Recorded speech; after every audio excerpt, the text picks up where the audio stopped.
Declan didn't look at her face. His eyes were locked dead on her collarbone, or rather on the tarnished silver pendant resting against her skin. A crescent moon wrapped around a cracked sapphire. It was undeniable. It was the exact custom piece his sister wore the night she vanished without a trace 5 years ago. His heavy bourbon glass tumbled from his grip, shattering against the marble floor. Silence swallowed the room. Truth had finally arrived, and she had no idea she was wearing it. The air inside the velvet room always tasted like copper and expensive gin. Tessa hated the smell. She hated the way the low, amber lighting made everyone look like a corpse, and she hated the ache in her arches that flared up right around 2 a.m. She balanced a silver tray loaded with 4 glasses of neat whiskey on one hand, navigating the labyrinth of velvet booths. The patrons here weren't the loud, obnoxious type. They were quiet, dangerous, men who wore $5,000 suits but had knuckles scarred from street fights they'd won decades ago. Tessa kept her eyes down. That was the rule she lived by. Keep your eyes down, memorize the drink orders, and pretend you don't hear a word they say. She wore a plain black dress, mandatory for the waitstaff, high at the neck, and entirely devoid of personality. The only thing she owned that felt real was the necklace. It rested against her skin, hidden just beneath the collar of her dress. A heavy silver crescent moon coiled around a cracked sapphire. She had found it in a cardboard box of her mother's belongings 2 months ago, right after the county buried her. Tessa didn't know where her mother had gotten it. Brenda wasn't the type to buy fine jewelry. She was the type to pawn stolen radios for rent money. But the necklace felt weighty. It felt like an anchor in a life that had spent 24 years drifting. Tonight, the club was unusually tense. The men in the VIP alcove at the back were not speaking. Tessa approached the table, keeping her breathing even. 4 men. 3 of them were built like brick walls, radiating a nervous, tightly coiled energy. The 4th sat in the center. Declan Shaw. Everyone in the city knew the name, even if they never said it above a whisper. He was the current head of the Shaw Syndicate, taking over after his father took a bullet to the chest 3 years prior. Declan didn't look like a mob boss from the movies. He looked exhausted. He wore a charcoal suit, no tie, the top button of his shirt undone. His dark hair was meticulously kept, but his eyes were hollow, lined with a permanent, shadow-deep exhaustion. Tessa reached the table and began setting the glasses down. Double black, neat, she murmured, placing the first glass. She moved to the next. Macallan for you. She leaned over slightly to set Declan's drink in front of him. As she did, the top button of her dress strained, pulling the fabric just enough for the silver chain to slip out. The crescent moon pendant fell forward, catching the amber light of the table lamp. It dangled there for a fraction of a second. Declan had been staring at the wall, completely checked out of the conversation his men were having. But the glint of silver caught his periphery. His head snapped toward her. Tessa felt the shift in the air immediately. It was physical, like the drop in barometric pressure before a massive thunderstorm. She froze, the tray trembling slightly in her hand. Declan wasn't looking at her face. He was staring at her chest. His eyes, normally a dull, guarded grey, were wide, the pupils blown completely black. He moved so fast she didn't even see him shift his weight. His hand shot out, his long fingers wrapping entirely around the pendant. Tessa gasped, a sharp, terrified sound, and tried to pull back. He didn't let go. His knuckles brushed against her collarbone, his grip tight on the metal. The chain dug into the back of her neck. "Where did you get this?" His voice was barely a whisper. It was a terrifying sound. Rough, fractured. "Let go of me," Tessa said, her voice shaking despite her desperate attempt to keep it steady. She looked at the 3 guards. None of them moved. They were staring at Declan with a mixture of shock and sheer panic.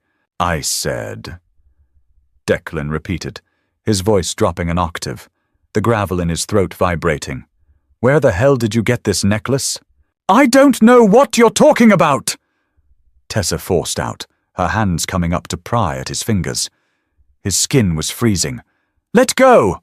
Declan stood up. He towered over her. The table violently scraped against the floor as his knees hit it, but he didn't care.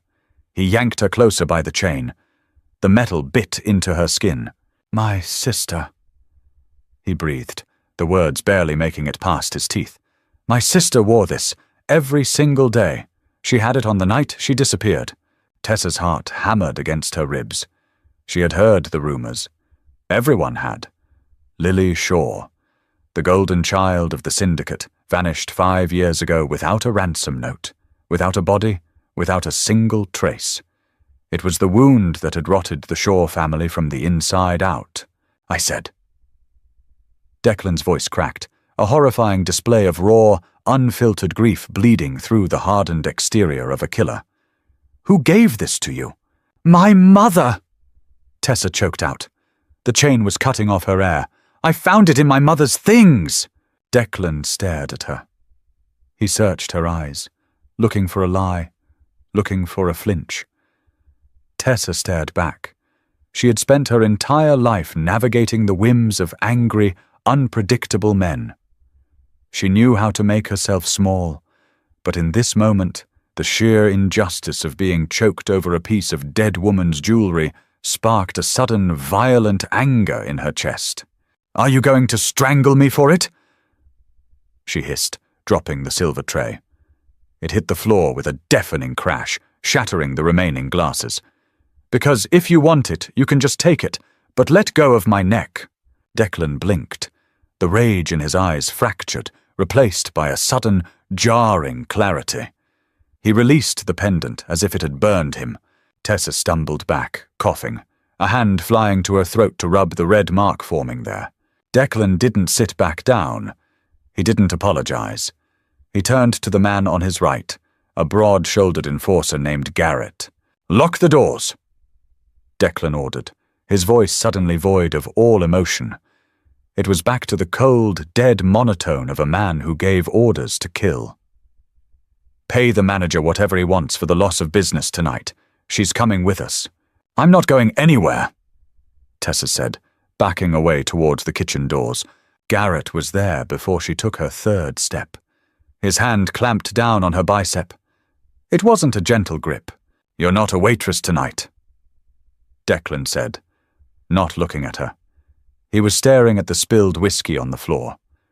"You're my only lead, and you're not leaving my sight until I find out exactly how that necklace got from my sister's neck to yours." The ride to the Shaw estate was entirely silent.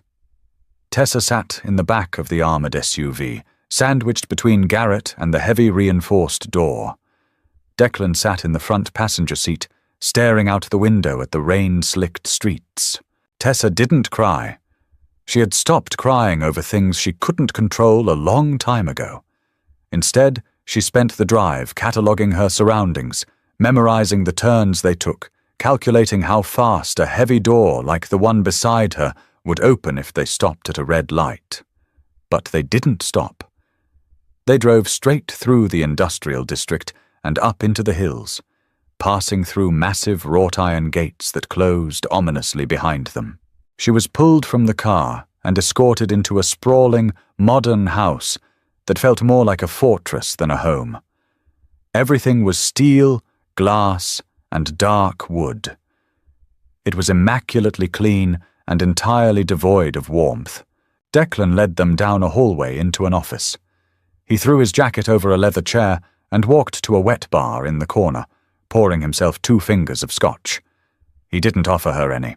"Sit," he said, gesturing to a heavy wooden chair opposite his desk. Tessa remained standing. "I prefer to stand." Declan paused, the glass halfway to his mouth. He looked at her. Really looked at her this time. He took in her cheap black dress, the scuffed work shoes she wore, the dark circles under her eyes, and the red welt on her neck. He drank the scotch in one swallow and set the glass down with a heavy thud. "Suit yourself." He leaned against the edge of his desk, crossing his arms. The overhead light caught the sharp angles of his jaw. "What's your name?" "Tessa." "Tessa what?" "Just Tessa. Everyone has a last name." "Mine doesn't matter," she said flatly. "You didn't drag me here for my resume. You want to know about the necklace." Declan's jaw twitched. He wasn't used to being spoken to this way. People usually begged. People usually cried. "Take it off." Tessa hesitated, her hand instinctively going to her chest. She unclasped it, the metal sliding off her skin with a soft scrape. She stepped forward and dropped it onto the glass surface of his desk. Declan stared at it. He didn't touch it.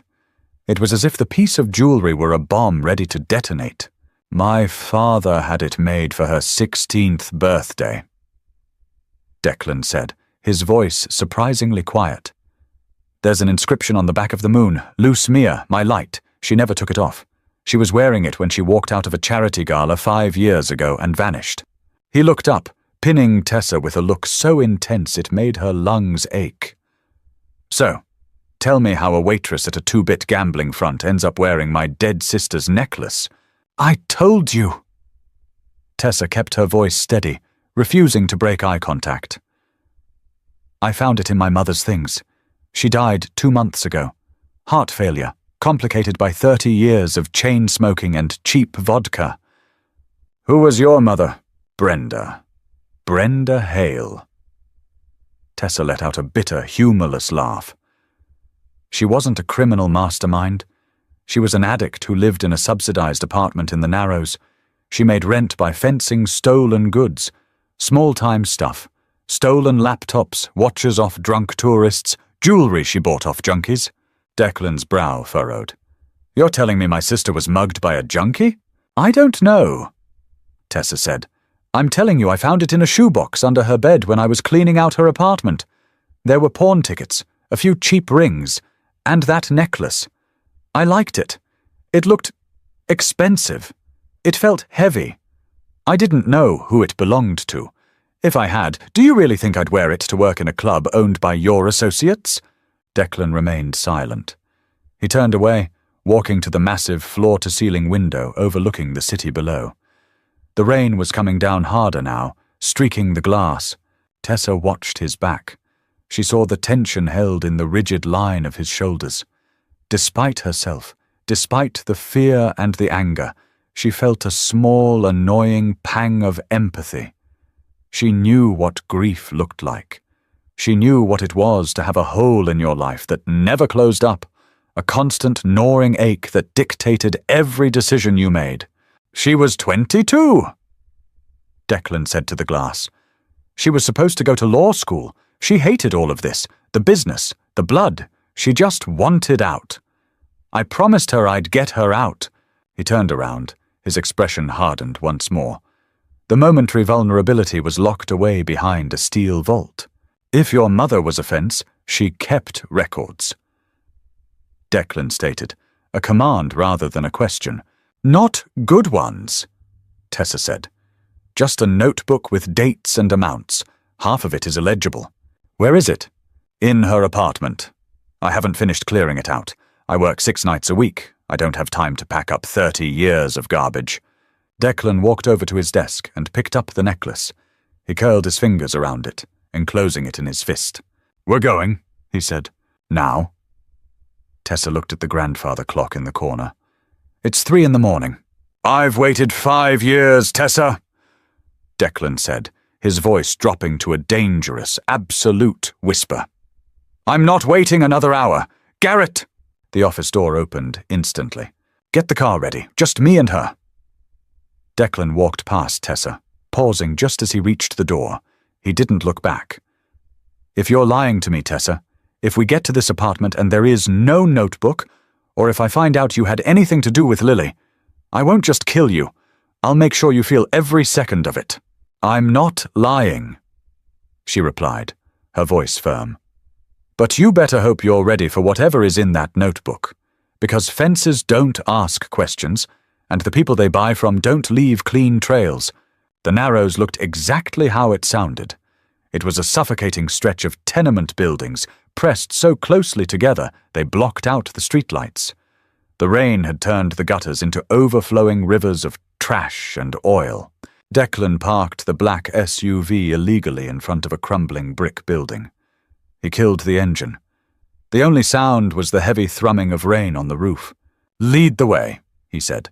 Tessa stepped out into the downpour without a coat, her black dress instantly clinging to her skin. She shivered, crossing her arms as she walked up the cracked concrete steps. Declan followed closely, his presence a heavy, dark shadow at her back. The inside of the building smelled like boiled cabbage and stale urine. The elevator was broken, as it had been for the last decade. They walked up 4 flights of stairs in silence. Every time a floorboard creaked, Tessa half expected Declan to pull a gun. She reached apartment 4B and dug a brass key out of her pocket. The lock stuck. She wrestled with it, her hands numb from the cold and the residual adrenaline. Declan reached around her, his chest brushing her shoulder. He took the key from her trembling fingers. He didn't say a word, just jiggled the key with a practiced flick of his wrist. The deadbolt clicked open. He pushed the door inward. The apartment was pitch black and smelled entirely of dust and cheap floral perfume. Tessa reached blindly for the light switch. The overhead bulb flickered to life, casting a sickly yellow glow over the living room. It was a mess. Boxes were stacked haphazardly against walls peeling with faded wallpaper. Piles of clothes, stacks of old magazines, and trash bags filled the corners. It was the physical manifestation of a chaotic, broken mind. Declan stepped inside, his expensive shoes crunching on something on the linoleum floor. He looked around, his face unreadable, but Tessa could see the slight tightening around his eyes.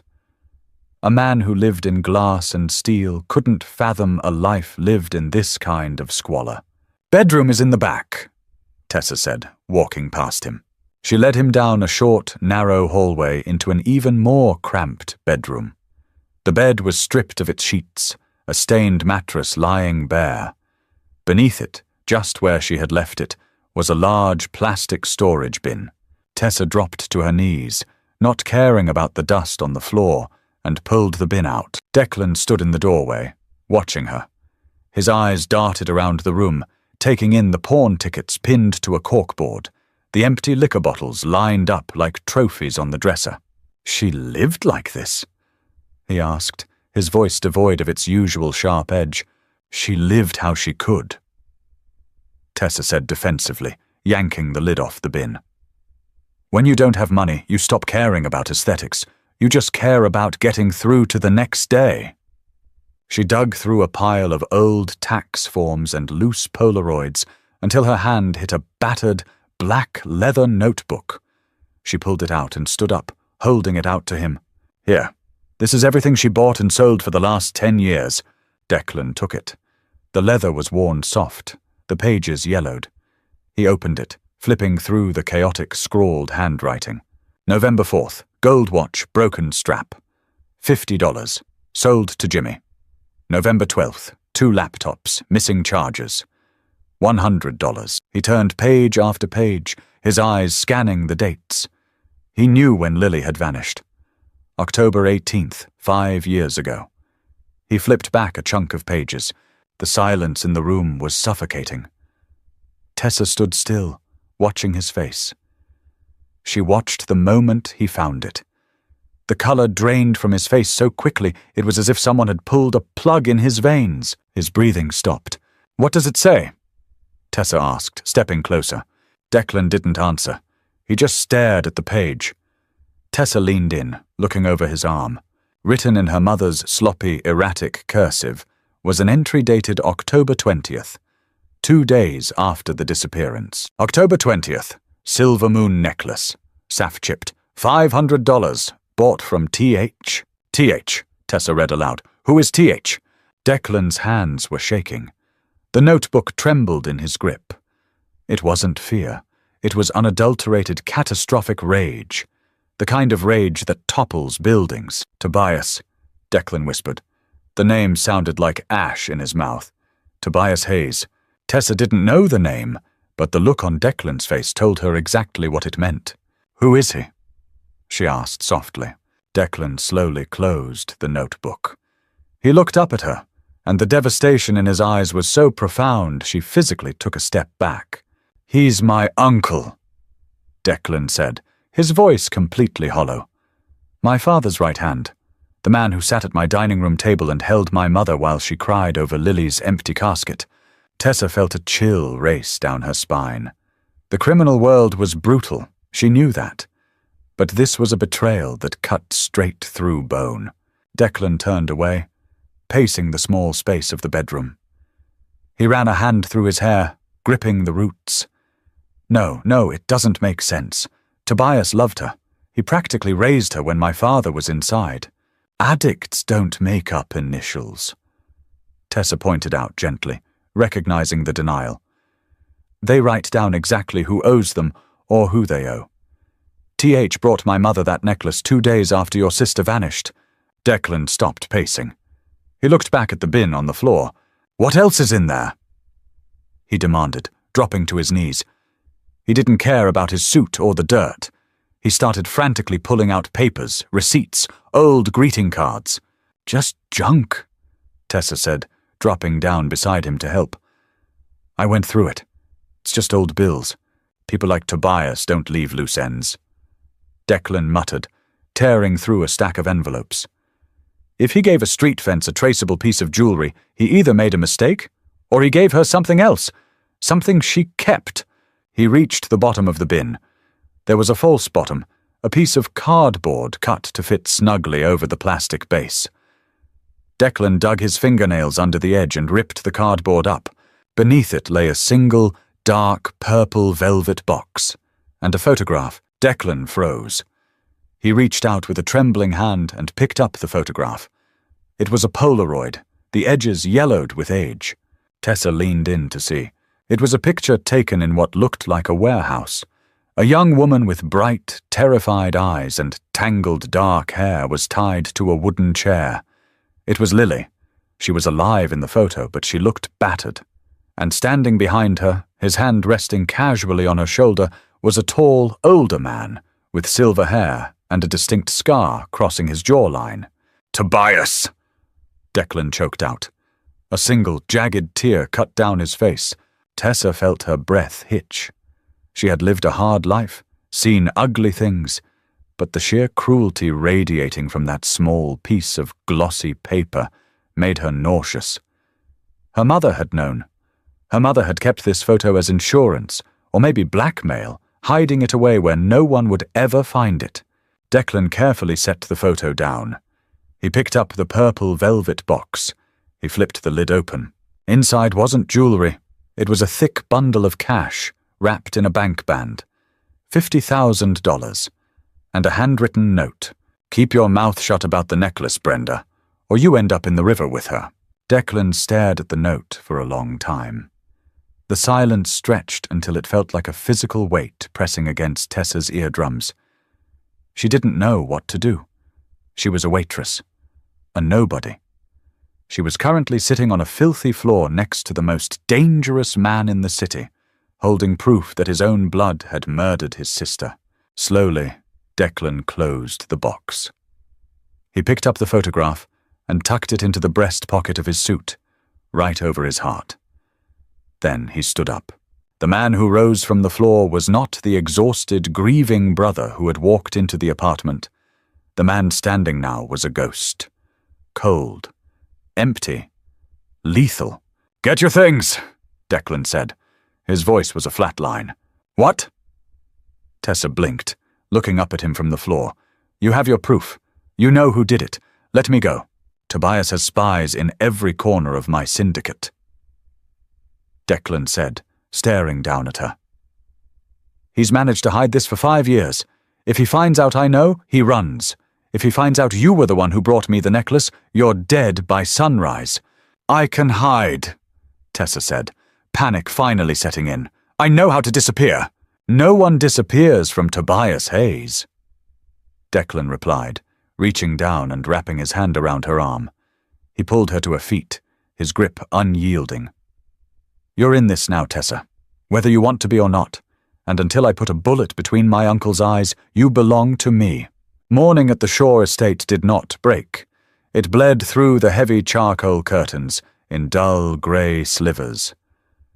Tessa sat on the edge of a king-sized bed, staring at the floorboards. The wood was rich, polished mahogany. It probably cost more than the total sum her mother had earned in 3 decades. She hadn't slept. Every time she closed her eyes, she saw the Polaroid. Lily Shaw, bound and terrified, with Tobias standing behind her like a proud fisherman posing with a catch. Tessa stood up. Her joints ached. She was still wearing the plain black dress from the club, now wrinkled and stiff with dried sweat and the residual dampness of the rain. She walked to the ensuite bathroom, splashing cold water on her face.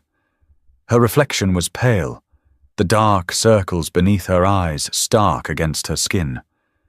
The red welt on her throat from the necklace chain had bruised into a dark, ugly purple. She needed to move. Staying still in this sterile, silent room felt like waiting for an execution. She opened the bedroom door. A man was standing there. Not Garrett.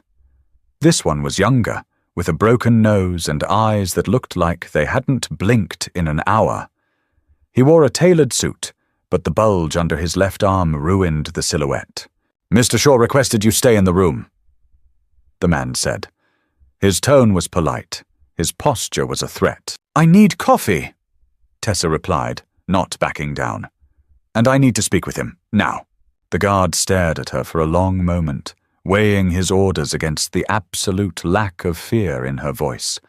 He tapped an earpiece. A second later, he nodded. "Follow me." The house was vast and entirely devoid of life. No photographs, no art on the walls that looked like it had been chosen by a human being. It was a showroom for a ghost. They reached a set of heavy double doors at the end of the western wing. The guard opened one, gesturing for her to enter. Declan was sitting at a massive conference table. The room smelled strongly of dark roast coffee and gun oil. Maps of the city were spread across the surface, weighed down by empty whiskey tumblers and loaded magazines. Garrett was there, along with 2 other men Tessa didn't recognize. Declan looked up as she walked in. The exhaustion from last night had hardened into something brittle and dangerous. He hadn't changed clothes. His sleeves were rolled up to the elbows, revealing forearms corded with tension. "Donovan, get her a coffee," Declan ordered, not taking his eyes off the map. One of the men poured a cup from a silver carafe and slid it across the table. Tessa took it, wrapping her freezing hands around the ceramic. She didn't drink. "You're planning a war," she said. It wasn't a question. "I'm planning an extermination," Declan corrected quietly. He pointed a heavy silver pen at a quadrant of the map. "Tobias controls the docks. He handles the imports, the unions, the bribes. He's been skimming for years, and my father let it slide because they were blood. When I took over, I audited the ledgers. I cut his margins. I thought he hated me for the money." Declan paused, the pen hovering over a red circle. "He didn't hate me for the money. He hated me because I was looking too closely at the books. Because if I looked hard enough, I'd see the offshore accounts he used to pay off the men who took Lily." "Why did he take her?" Tessa asked. The question hung in the air, heavy and sharp. The men in the room went completely still. Garrett looked at the floor. "Leverage," Declan said, his voice dropping to a gravelly rasp. "My father was talking about stepping down, naming me his successor. Tobias wanted the seat. He took Lily to force my father's hand. But it went wrong. My father didn't cave. He went feral. He started tearing the city apart, looking for her. Tobias realized he couldn't use her without exposing himself. So he—" Declan stopped. He couldn't say the words. He didn't have to. The Polaroid was burned into all of their minds. Tessa took a sip of the coffee. It was black and bitter. "So what happens now? You just march down to the docks and shoot him?" "He has 200 men loyal to his payroll," Garrett interjected, his voice a low rumble. "We have the core syndicate, but if we strike at Tobias without the rest of the families knowing why, It looks like an unprovoked hit on a respected elder. The Commission will sanction Declan. We'll be fighting a war on 2 fronts. Then show them the picture, Tessa said. Show them the notebook. The notebook of a dead, drug-addicted street fence. Declan laughed, a dry, hollow sound. And a Polaroid that Tobias will claim is photoshopped? It's enough for me. It's not enough for the Commission. They need a confession. Or they need Tobias to strike first. Tessa looked at the map. She looked at the red circles marking Tobias's territories, the docks, the warehouse district, the high-end clubs downtown.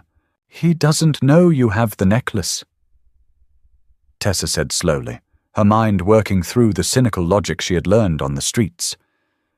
He doesn't know I found it, but he knows my mother is dead. Declan narrowed his eyes, giving her his full attention. Go on. My mother died 2 months ago. Her apartment sat empty because I couldn't afford to clear it out immediately, but word travels fast in the Narrows. Tobias paid her to keep quiet. If she's dead, that loose end is just sitting in a cardboard box. Tessa set the coffee cup down. If Tobias is as careful as you say, he wouldn't just leave it there. He'd send someone to clean out her place, to make sure there was no evidence left behind. The room went dead silent. Declan stared at her. The gears in his head locked into place. He wouldn't go himself. He'd send a cleaner. Someone who knows exactly what they're looking for. Tessa agreed. Someone who knows about Lily. Declan turned to Garrett. Get a crew to the Narrows. Stake out the apartment. Don't touch anyone who goes in, but the second they come out with anything, you take them. Alive! Garrett nodded sharply and bolted from the room. Declan looked back at Tessa. For the first time, the look he gave her wasn't entirely hostile. It was assessing. You have a very dark way of looking at the world, Tessa. I grew up in the world you people created. She replied coldly. Don't mistake my survival instincts for a compliment. The stakeout took 3 days. 3 days of Tessa living in the gilded cage. She was given fresh clothes, expensive neutral-toned sweaters, and dark jeans purchased by an assistant who didn't ask questions. She ate meals prepared by a private chef, but the food tasted like ash. She spent hours in the library, a massive room filled with leather-bound books that looked like they had never been opened. Declan spent his time in the war room, chain-smoking and running his empire through burner phones.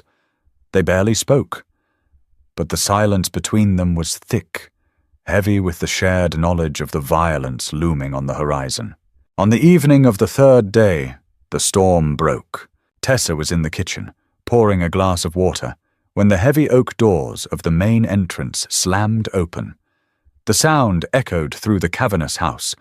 Bootsteps hammered against the marble floors. She walked out into the foyer. Declan was standing at the base of the grand staircase. Garrett and Donovan were dragging a man between them. The man's face was a bloody, swollen mess. His clothes were torn, and he was fighting wildly, spitting blood onto the pristine floor. Found him! Garrett panted, shoving the man to his knees. He picked the lock on 4B an hour ago, tossed the place. We grabbed him coming out the fire escape. Declan walked forward. His movements were terrifyingly smooth. He crouched down in front of the bleeding man. Tessa stayed near the archway, her heart hammering against her ribs. She recognized the man, not by name, but by the jagged, homemade tattoo on his neck. He was a regular at the Velvet Room, a quiet guy who always tipped in crumpled 20s and drank cheap beer. A bottom feeder. Colin, Declan said softly. The contrast between his gentle tone and the absolute malice in his eyes was sickening.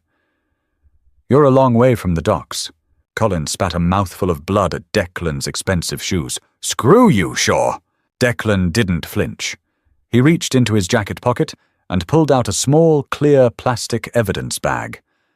Inside it was the purple velvet box from Tessa's mother's apartment. Garrett says he found this in your coat pocket, Declan stated. He held the bag up to Colin's eye level. You were looking for this. Why? Colin sneered, his breath rattling in his chest. Tobias told me to clean out a junkie's place. Said she owed him money. That's it.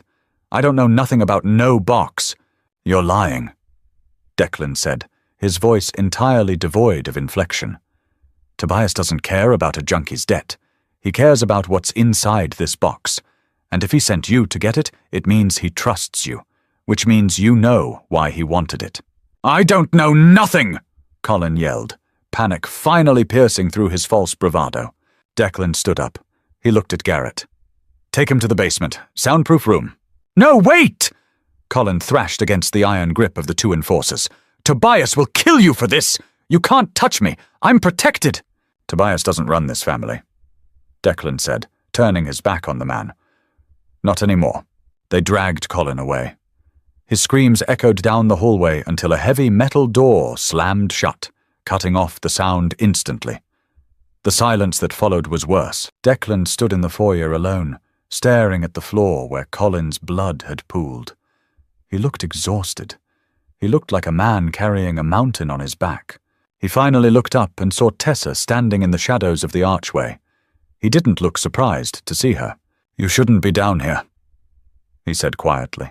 This is my mother's mess as much as it is yours. Tessa replied, stepping out into the light. She walked over to the bloodstain.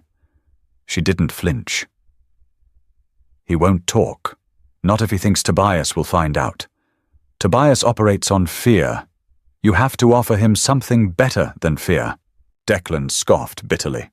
There is nothing better than fear. Yes, there is, Tessa said, looking up into his hollow eyes. Survival. Colin is a street-level rat. He doesn't have loyalty to the shore name. He has loyalty to whoever keeps him breathing. You take him to a basement and torture him. He'll hold out just long enough hoping Tobias rescues him. You have to prove to him that Tobias is already dead. Declan tilted his head, studying her. The harsh overhead light caught the silver flecks in his grey eyes. How do I do that? By taking away Tobias's money, Tessa said evenly. My mother knew how the money moved. Tobias uses a front, a laundromat down in the iron ward.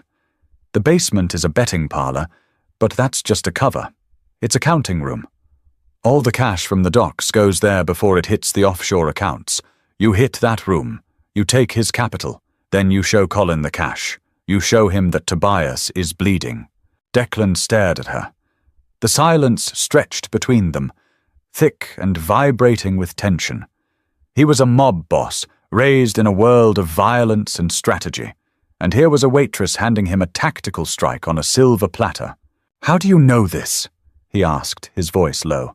Because my mother used to wash her stolen jewelry money there, Tessa said, crossing her arms. I used to sit in the alley for hours waiting for her. I know the guard rotations. I know the shift changes. I know the back door. Declan took a step closer to her. He was close enough now that she could smell the tobacco and expensive cologne clinging to his shirt. If you're wrong, and my men walk into an ambush, I will hold you personally responsible. I'm not wrong. Tessa held her ground, her chin tilted up. But I have a condition. Declan's jaw clenched. You are not in a position to negotiate. I am if you want the layout. She countered smoothly. I go with you. I don't want to sit in this house waiting to see if your men screw it up. I want to see Tobias burn just as much as you do. He brought this into my life. He put my neck in a noose. Declan looked at the bruised ring still faintly visible on her throat. He had put it there. The memory flickered in his eyes, a brief, ugly flash of guilt before it was buried under the ice. Get your coat, Declan commanded. We leave in 10. The iron ward smelled of rust and salt water. It was a decrepit industrial sector where the streetlights were mostly shattered and the police only came in armored vehicles. Declan's SUV idled in a narrow, trash-filled alleyway 2 blocks from the laundromat. The rain had started again, a fine, freezing mist that coated the windshield. Tessa sat in the passenger seat. Declan was in the driver's seat, checking the magazine of a matte black handgun.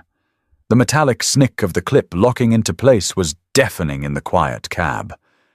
In the back seat, Garrett and Donovan were silently prepping their own weapons, screwing heavy suppressors onto the barrels. "The back door is reinforced steel," Tessa said, her voice steady, despite the cold knot in her stomach. "But the delivery chute on the side of the building is just a standard padlock. They use it to drop off the clean linens. It leads directly into the basement sorting room, right next to the counting office." Declan slid the gun into the holster at his waist. He turned to look at her. The ambient light from the dashboard illuminated the hard, unforgiving lines of his face. He looked like violence personified. "You stay in the car," Declan ordered. "Doors locked, engine running. If we aren't back in 15 minutes, you put it in drive and you don't stop until you hit the state line." "I can help." "You stay in the car, Tessa," Declan interrupted, his voice leaving no room for argument. "This isn't a game. This is slaughter. You don't want to see what happens in that room." Before she could protest again, Declan popped his door open and stepped out into the rain. Garrett and Donovan followed silently, melting into the shadows of the alley like smoke. Tessa was left alone in the idling car. The heater was on, but she was shivering violently. It wasn't the cold. It was the absolute, crushing reality of what she had just initiated. She had just sent men to kill. She had drawn the map. The minutes crawled by. 2 minutes. 5 minutes. The radio hissed with static. She stared at the digital clock on the dashboard, watching the numbers shift. 8 minutes. A sudden sharp crack echoed from down the street. It was muffled, likely suppressed, but in the dead silence of the ward, it sounded like a whip. Tessa jumped, her hands gripping the leather steering wheel. More sounds followed. A heavy thud, the shattering of glass. Then silence. 10 minutes. Tessa couldn't breathe. The air in the car felt too thin. She reached for the door handle, her instincts screaming at her to run, to check, to do something other than sit in the dark. Before her fingers could pull the latch, the alley shadows shifted. 3 figures emerged from the gloom. Donovan was carrying 2 massive black duffel bags, straining under the weight. Garrett was walking backward, his weapon raised, covering their 6. Declan walked in the center. As he stepped into the faint glow of the tail lights, Tessa felt the breath leave her lungs in a rush. Declan's charcoal suit was ruined. The white shirt beneath it was soaked with a dark, expanding stain on the left side of his collar. It wasn't his blood. His face was entirely blank, an expression of absolute detachment. But his eyes were wild, burning with an adrenaline-fueled fire that made him look completely unhinged. He wrenched the driver's side door open and slid in. The smell of copper and gunpowder instantly flooded the cab, thick and nauseating. Donovan threw the heavy duffel bags into the trunk. The suspension of the SUV groaned under the weight. $4 million in cash. "Drive!" Declan grunted, slamming his door shut. Tessa didn't move. She was staring at his hands on the steering wheel. His knuckles were split open, coated in dark red. Blood was dripping from his cuffs onto the leather console. Declan noticed her stare. He didn't try to hide his hands. He shifted the car into gear and floored the accelerator. The SUV roared to life, tearing out of the alley and into the rain-slicked streets. "I told you," Declan said, his voice a low, rough scrape against the silence. He didn't look at her. He kept his eyes locked on the road ahead. "You didn't want to see." "Did you get the money?" Tessa asked. Her voice sounded thin, far away. "We got the money," Declan replied, "and we left a message." "What message?" Declan finally turned his head to look at her. The streetlights flashed across his face, illuminating the blood splattered across his cheekbone. The mask of the calculating boss was gone. The monster was fully awake. "We left the men on the floor, but I pinned my sister's photograph to the chest of the manager," Declan said quietly. "Tobias will know it was me. He'll know I have the proof. He has no choice now. He has to come for me tonight." Tessa swallowed hard, her eyes locked on the blood staining his skin. She realized then, with absolute clarity, that there was no going back to her old life. She had tied herself to a man who was actively tearing down his own empire to build a pyre for his sister, and heaven help her. As she looked at the broken, violent man beside her, she didn't want to run away. She wanted to hand him the match. The SUV tires tore up the manicured gravel of the Shore Estate driveway. Declan killed the headlights a quarter-mile out. They rolled to a stop in the dark, the engine ticking as it cooled in the freezing rain. Donovan hauled the duffel bags out of the trunk. They hit the wet pavement with a heavy, muted thud. $4 million in cash. It looked exactly like garbage bags full of yard waste. Inside the house, the atmosphere had completely changed. The quiet, sterile tomb was gone. The estate was now a heavily fortified bunker. Men in tactical vests stood by the windows, holding assault rifles tight to their chests. The heavy steel shutters over the glass walls had been lowered, sealing the house from the outside world. Declan walked straight to the basement door. He didn't stop to wash his hands. He didn't look at his men. Tessa followed him, keeping her distance, watching the blood dry into rust-colored flakes on his knuckles. He keyed a code into the keypad. The heavy metal door hissed open. Colin was still strapped to the chair in the center of the soundproof room. He looked worse. The adrenaline had worn off, leaving him shaking, his nose leaking blood down his chin. Declan didn't say a word. He grabbed one of the duffel bags from Donovan, unzipped it, and kicked it over. Stacks of $100 bills spilled out over the concrete floor. They cascaded around Colin's boots, brushing against the legs of his chair. Millions of dollars sitting in the dust. Colin stared at the money. His breathing hitched. He recognized the bank bands. He recognized the blue canvas bag. It was the Iron Ward money, Tobias's war chest. Tobias is broke, Declan said. The acoustics of the room made his voice sound flat and dead. And he knows I took it. He's not coming to save you, Colin. He's coming to kill me, which means you are officially useless to him. Colin swallowed. He looked from the money to Declan's blood-stained suit. The reality of his situation finally crushed the last of his loyalty. Tobias was a terrifying man, but Declan was a monster standing right in front of him. They're coming tonight, Colin choked out, his voice cracking. Tobias has a strike team. Ex-military guys he keeps on retainer. They don't use the front gates. They're going to breach the western retaining wall and come up through the service tunnels. Declan stared at him for a long, quiet moment. He absorbed the information without a flinch. How many? 30, Colin sobbed. Maybe 40, heavily armed. He said he wants the house leveled. Declan nodded once. He turned to Garrett. Put him in a holding cell. If we survive the night, let him go. If we don't, leave him locked in. He walked out of the room, leaving Colin weeping into the silence. Tessa caught up with Declan in the main hallway. He was shrugging off his ruined suit jacket, wincing as the fabric pulled against a deep gash on his forearm. "You're bleeding," she said. "It's glass," Declan replied, not looking at it. From the counting room, "Doesn't matter. It matters if your arm stops working while you're holding a gun," Tessa said sharply. She pointed down the hall. "Where's a bathroom?" Declan stopped and looked at her. The frenzy in his eyes had died down, replaced by a deep, bone-aching exhaustion. He didn't argue. He led her into a ground-floor powder room. The lights were brutally bright. Tessa opened the medicine cabinet, grabbing a bottle of antiseptic, gauze, and medical tape. Declan sat on the edge of the marble counter, rolling up his blood-soaked sleeve. The cut was jagged, a nasty slice right across the bicep. Tessa poured the antiseptic onto a cotton pad. "This is going to burn." "I know." She pressed the pad into the wound.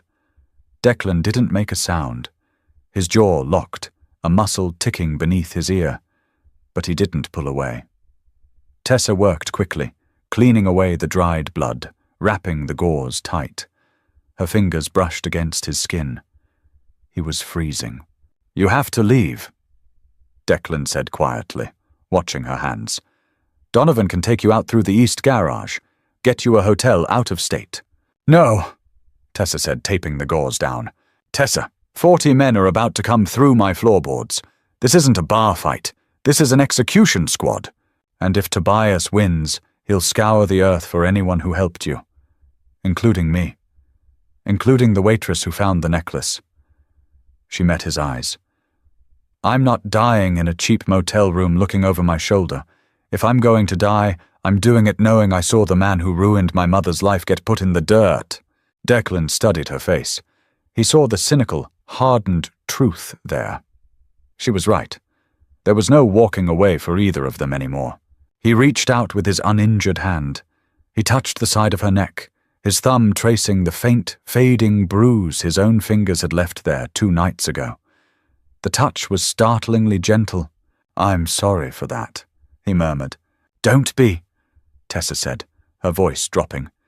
It brought us here. The moment hung between them, heavy, sharp, and entirely devoid of romance. It was a mutual recognition of survival. 2 people standing in the absolute dark, waiting for the wolves. Suddenly the lights flickered. Once, twice. Then the entire house went pitch black. The heavy hum of the central heating died. The silence that rushed in was deafening. They cut the grid. Declan whispered. He pulled his handgun from his holster, the metallic click of the safety coming off echoing in the dark bathroom. He grabbed her arm. Move!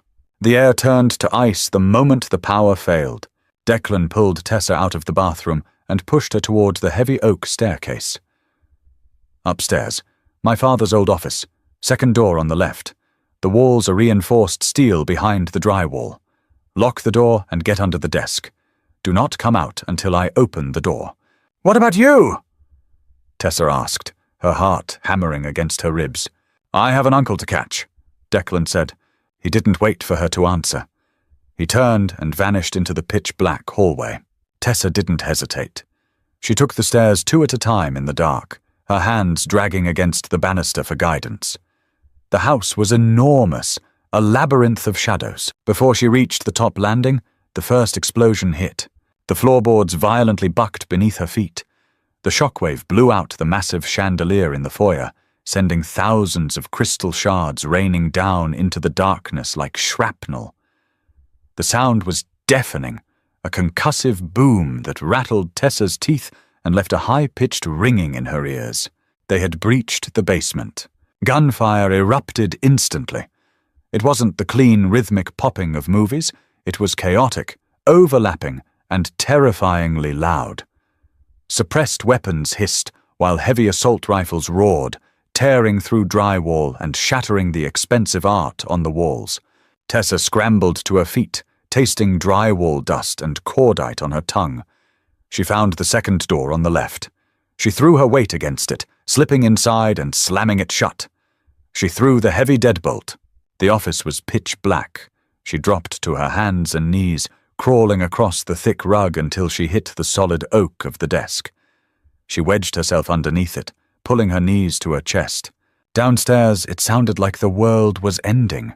The tactical team Tobias had hired were professionals, but they were fighting men who knew every inch of the estate. Declan's men used the darkness. Footsteps pounded up the stairs. Heavy boots, 2 sets. Tessa held her breath. Someone kicked the office door. The wood splintered, but the deadbolt held. Locked! A voice grunted out in the hallway. Breaching! Tessa pressed her hands over her ears. Boom! The door blew inward off its hinges, a wave of heat and smoke rolling into the room. 2 men stepped inside. The red laser sights of their rifles cut through the dust, sweeping the room. Clear the corners, one of them ordered. Tessa pressed herself flat against the floorboards. She couldn't fight. She had nothing. The laser sight danced across the carpet, inching closer to the desk. Suddenly, a shadow detached itself from the ceiling corner of the hallway outside. Declan. He moved completely silently. He stepped behind the second man, grabbed the back of his tactical vest, and drove a combat knife straight up through the base of the man's skull. The man dropped like a stone, dead before his knees hit the floor. The first man spun around, raising his rifle. Declan was faster. He grabbed the barrel of the rifle, forcing it upward as it fired a deafening burst into the ceiling. In the same fluid motion, Declan leveled his handgun and fired twice into the man's chest, right between the ceramic plates of his armor. The man collapsed backward, gasping, and didn't move again. Declan dropped the empty magazine of his gun, slamming a fresh one in with a sharp, metallic crack. He looked under the desk. "You okay?" he asked, his chest heaving, his face covered in grey drywall dust. "Yes," Tessa coughed, her lungs burning from the smoke. "Stay here." He turned back toward the hallway. "Declan!" Tessa called out, her voice cutting through the ringing in the air. He paused, looking back over his shoulder. "Don't miss," she said. Declan gave a single short nod. Then he disappeared back into the war zone. The fighting raged for another 20 minutes. It was a slow, brutal crawl through the massive house. Tessa listened to the screams, the heavy thuds of bodies hitting the floor, the distinct sound of glass shattering across the marble. Gradually, the gunfire thinned out. The rapid bursts were replaced by single, isolated shots. The mop-up. Then the house went completely, terrifyingly silent. Tessa stayed under the desk. She didn't move. Her muscles were cramped, her hands shaking so badly she couldn't clasp them together. She listened to the silence, waiting for the sound of boots on the stairs. Footsteps approached, slow, deliberate, not the hurried rush of a tactical team. The heavy crunch of boots on the splintered wood of the doorway made her flinch. "Tessa," it was Garrett's voice. She exhaled a breath she felt like she had been holding for an hour. She crawled out from under the desk, her legs trembling as she stood up. Garrett was standing in the doorway. He was bleeding from a graze on his cheek, his suit torn, carrying a heavy rifle slung over his shoulder. "It's over," Garrett said, his voice flat. He looked exhausted. "Declan wants you downstairs." Tessa nodded. She walked out into the hallway. The house was completely destroyed. The walls were chewed down to the studs, exposing pipes and wiring. Blood streaked the expensive carpets. Bodies lay in twisted heaps in the stairwell. She kept her eyes focused on Garrett's back, refusing to look at the dead. They walked down to the main foyer.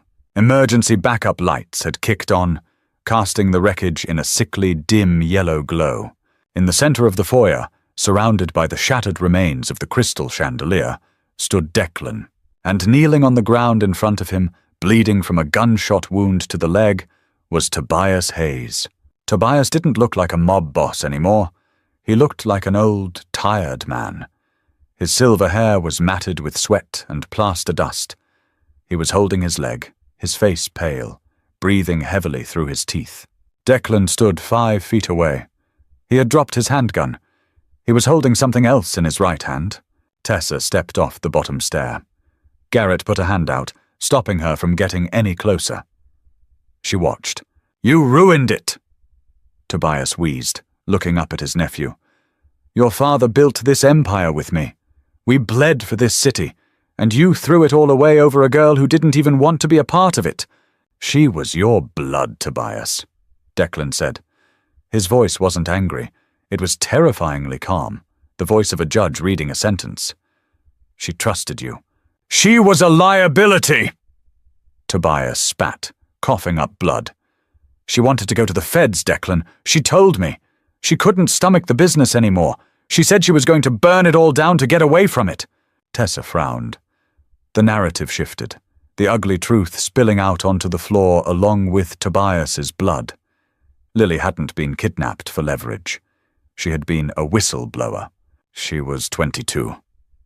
Declan said, his grip tightening on the object in his hand. She was terrified. She wouldn't have gone to the feds. She just wanted out. "You didn't know her," Tobias yelled, his voice echoing in the ruined hall. "Your father was blind to it. I had to protect the family. I had to protect what we built. I gave her a chance to walk away quietly, and she threatened me. So you tied her to a chair in a warehouse." Declan pulled the Polaroid from his shirt pocket and let it flutter to the floor. It landed face up in the dust. "You let her think you were negotiating, and then you put a bullet in the back of her head." Tobias looked at the photo. His jaw tightened. He didn't deny it.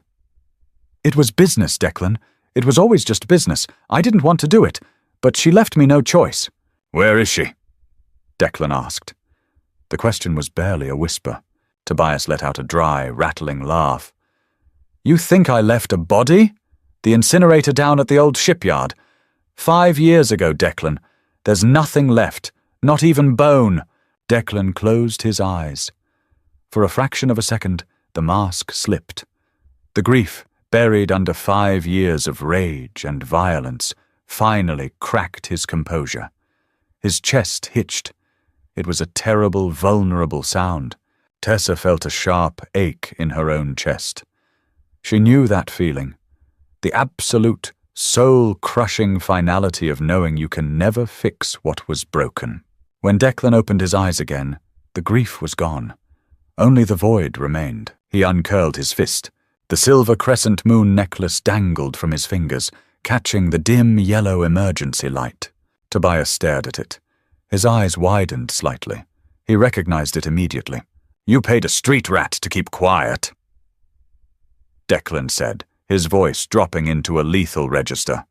You thought you covered your tracks, but the dead don't stay buried forever, Tobias. Declan stepped forward. He didn't raise his gun. He simply wrapped the silver chain of the necklace around his right hand, pulling it taut across his knuckles like a garrote. Declan, wait! Tobias started, raising a bloody hand. The Commission won't let this stand. You kill an elder, you start a war you can't. Declan punched him in the mouth. The heavy silver moon pendant smashed into Tobias's teeth with a sickening crunch. The older man fell backward onto the marble, groaning, spitting out broken enamel and blood. Declan stood over him. He didn't scream, he didn't monologue. He drew his gun from his holster, aimed it at the center of his uncle's forehead, and pulled the trigger. The gunshot rang out, brutally loud in the quiet house. Tobias went limp. It was over. Declan stared at the body for a long time. He didn't look triumphant. He just looked empty. He slowly lowered the gun, his shoulders slumping, the adrenaline draining out of him, leaving a hollow shell behind. He turned around. He saw Tessa standing at the bottom of the stairs, her black dress coated in white dust, her eyes wide but steady. He walked over to her. His boots stepped carefully over the debris. He stopped in front of her. He reached out and gently took her hand. He pressed something cold and metallic into her palm, folding her fingers over it. Tessa looked down. It was the necklace. The crescent moon was dented now, coated in a smear of Tobias's blood. Why are you giving this back to me? Tessa asked softly, looking up into his exhausted grey eyes. Because it belongs to the living. Declan said quietly. It doesn't belong to ghosts anymore, and neither do I. He let go of her hand and walked past her, heading out the shattered front doors into the freezing, cleansing rain. Tessa stood alone in the wreckage of the Shaw Empire, clutching the cracked sapphire tight to her chest. She had walked into the dark, and somehow they had both made it out alive. The Empire is in ruins, the betrayer is dead, and the ghosts of the past have finally been put to rest. Declan destroyed his entire world to avenge his sister, but in the ashes, he and Tessa found something entirely unexpected, a violent, unshakable bond forged in survival. What happens when the dust settles, and two broken people are left holding the pieces? If this dark, gritty ride kept you on the edge of your seat, smash that like button, share the story with your friends, and hit subscribe to catch the next original series. Sound off in the comments. Did Declan make the right call, or did he go too far? See you next time.